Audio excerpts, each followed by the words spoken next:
Welcome back, cheese folk. For those of you who've seen the title, I want to start off with a full disclaimer. This is not going to be a lecture on the right way or the wrong way to eat cheese. I don't believe that there is a wrong way to enjoy cheese, and I'm very open-minded. What this is a suggestion for how you can enjoy cheese a better way. It's an etiquette video, if you will, and I'm going to be demonstrating using this piece of Somerset Brie. Now, I know you've seen me in these videos sitting here alone, eating my cheese and just going in there any direction, and that's fine. If that's what you want to do, that's fine. But this video is going to be about sort of the better way to cut cheese, to slice cheese. I have seen someone recently with a gorgeous piece of Brie, okay, peel back the lovely bloom, scoop out the paste and spread it on bread. Now what that is really rude, and I'm going to explain why, okay? If you get a really good cheese, the way that the cheese matures, and can you remember the name of the French name for someone who matures cheese? Affineur, well done, that's right. If you've got a cheese, it's going to mature from the outside in, okay? And the affineur is going to put a lot of care into how that cheese matures, and they're also putting a lot of care into the rind of the cheese, or in this case with Brie, the bloom of the cheese.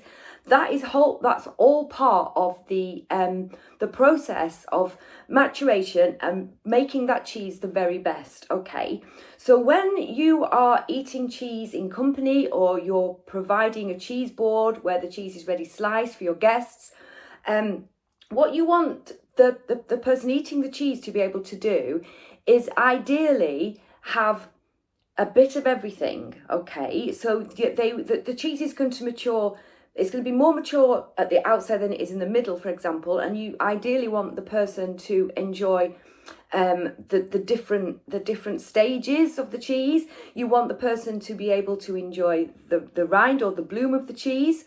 So with Brie, okay, now this is a Somerset Brie. I bought this just because it was the option that was vegetarian, made without animal rennet. So I've got Somerset cider. There are lots of British Bries, because as I've mentioned previously, there's no PDO apart from Brie de Meaux.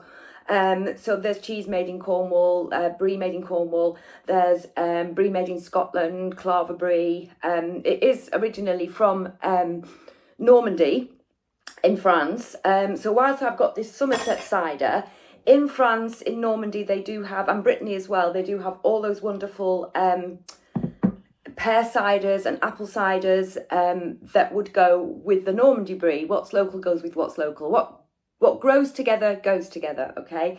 If you were eating a French Brie, you could, but champagne, okay, that's apparently the thing that goes really well with Brie. And I've also got this Poire Williams liqueur, like a pear liqueur, that would go really well with Brie. Brie, as you know, should have tastes of like mushroom, sometimes things like cabbage or vegetable scraps. So what to pair with it would usually be like acidic fruits, so like a pear, like an apple, something that's going to cut through those kind of earthy flavours. And I've also got some walnuts here as well. So I'm going to show you the best way to slice Brie. Okay, so if you had something like the Baron Bigod, which is a British Brie, which is very popular, you would be getting like a whole kind of circle wheel of Brie, very similar to those sort of boxed camemberts that you can buy and put in a camembert baker. Those kind of Brie, perfect, because you can slice them as if you were slicing a cake. So everybody gets like a little triangle. So that's perfect because everyone's going to get a little bit of the centre of the Brie and a little bit of the outside of the Brie. When you're buying Brie from one of those great big wheels like you see in the fromagerie, you're already getting your slice of cake, okay? So what you want to do is you want to slice your cheese into like triangular shaped wedges.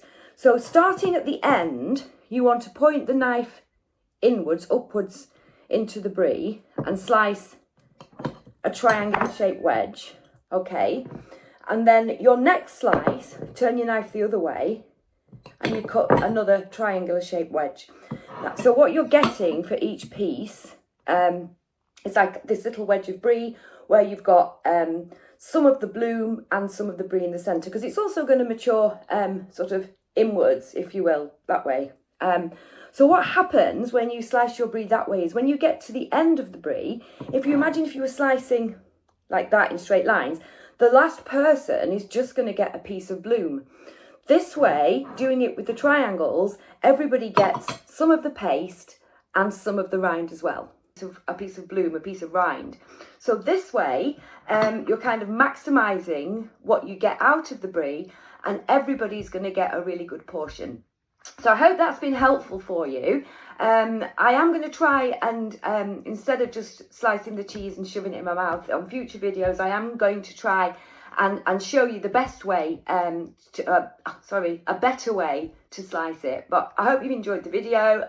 Please like and subscribe, and tell me if there are any other cheeses that you want me to talk about. Bye!